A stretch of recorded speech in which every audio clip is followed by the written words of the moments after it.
Hello friends समस्त को नमस्कार एवं food to explore YouTube channel आहुरी गोटे सुंदर अध्याय आपंकर अनेक अनेक स्वागत। तो फ्रेंड्स आज मुझे आपण सहित शेयर करी होटेल और रेस्टोरेंट मानक चिकेन मंचूरिया ड्राए जोटा कि देखा बहुत ही सुंदर लगे सांगे सांगे खावाई बहुत ही डेलीशियस होता है। तो आशा करुँची ये भिडियोटी आपको भल लगे। तो विदाउट फर्दर डिले चलतु भिडियोटी को स्टार्ट करवा। तो फ्रेंड्स ये देखिपे चिकेन मंचूरियन ड्राए बनवाई मु 300 gram chicken breast piece boneless chicken use करने जिते भी चिकेन मंचूरियन ड्राए बनबे से समय चेष्टा करेंगे टी बोनलेस चिकेन यूज करने कारण बोनलेस चिकेन आमर चिकेन मंचूरियन खावाई बहुत बढ़िया लगी थाए। एवं चलतु चिकेन को एमती मीडियम साइज पीस रे कट करने आपने जिते चिकेन को एमती पीस करेंगे से समय ध्यान देवे चिकेन को बेसी छोट कि बेसी बड़ पीस रे कट करेंगे ना। मुझे स्टाइल कट करमती स्टाइल कट करने। तो फ्रेंड्स चिकेन आमर ये कट हो सारी। एवं चलतु सब चिकेन को आम गोटे सेपरेट बाउल रे ट्रांसफर करने और चिकेन मैरिनेशन करवा। तो ये मुझे हाफ टी स्पून पाखापाखि सल्ट नहीं। सल्ट आपंकर टेस्ट अनुजाई कम बेसी करेंगे। 1/4 टी स्पून नहीं ये पेपर पाउडर और पाखापाखि गोटे टेबल स्पून नहीं ये जिंजर गार्लिक पेस्ट। एबे चिकेन को बाइंड करने ये गोटे अंडार यूज करछि एवं चिकेन को कोट करने ये पाखापाखि 2 टेबल स्पून कॉर्नस्टार्च यूज करछि। एबे चलतु यही सब जिनिस को आम भल भाव में मिक्स करके चिकेन को मैरिनेशन करने। आउ चिकेन को मिक्स कला बेले जदि आपको लगे कि चिकेन आपंकर टिके पाणिचिया हो जाए तो सही केस रे आहरी टिके ये कॉर्नस्टार्च यूज करेंगे।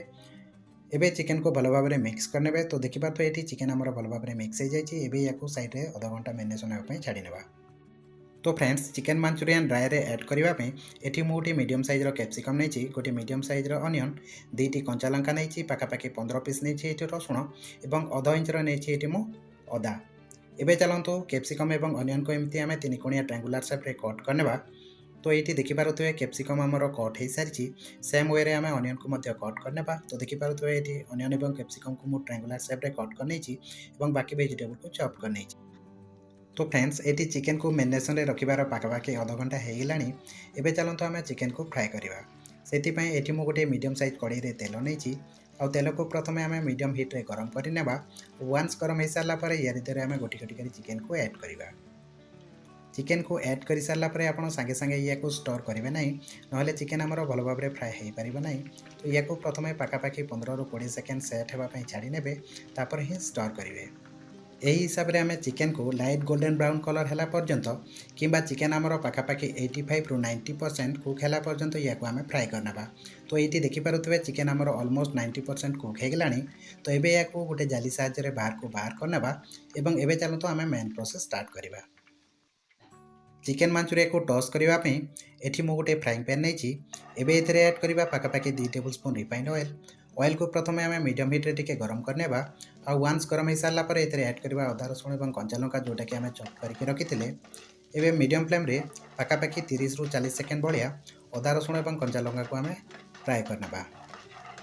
तो देखिपे पाखापाखि 30 ରୁ 40 सेकेंड हो गलानी। तो यही स्टेज आम ये ऐड करवा अनियन और कैप्सिकम जोटा कि आम आगर काटिकी रखी। एवं सेम मीडियम फ्लेम रे अदा रसुण और कंचा लंका सहित अनियन और कैप्सिकम को पाखापाखि 1 ରୁ 1.5 मिनिट भाया ये आम टॉस करने। तो ये देखिपे अनियन और कैप्सिकम आमर ऑलमोस्ट फ्राए हो गलानी। या अधिक अनियन कैप्सिकम को फ्राए करेंगे ना ना यहाँ सगी हो जोटा कि खावाई भल लगे ना। तो ये स्टेज आम ये ऐड करवा सॉस और सीजनिंग। तो ये मुझे पाखापाखि 3 टेबल स्पून नहीं टमाटो केचप 2 टेबल स्पून नहीं ये डार्क सोया सॉस और हाफ टी स्पून नहीं ये व्हाइट विनेगार। एवं ऐड करवा सीजनिंग। तो ये स्वाद अनुसार ये मुझे लुण नहीं। तो लुणर क्वांटिटी ऑलरेडी चिकेन फ्राए कला बेले लगिक अच्छी। तो देखिए यूज करेंगे। हाफ टी स्पून नहीं ये पेपर पाउडर। एबे सॉस एवं मसला को आम भल भाव में मिक्स करने। तो ये देखिपे सॉस एवं मसला मिक्स हो गलानी। तो ये ऐड करवा पानी आपन को केते ग्रेवी दरकार से हिसाब से पानी क्वांटिटी कम बेसी करेंगे। मुझे टिके भाया पानी यूज कर पानी को आम सॉस एवं मसला सहित भल भाव में मिक्स करने। गैस फ्लेम को यही समय आम हाई करने।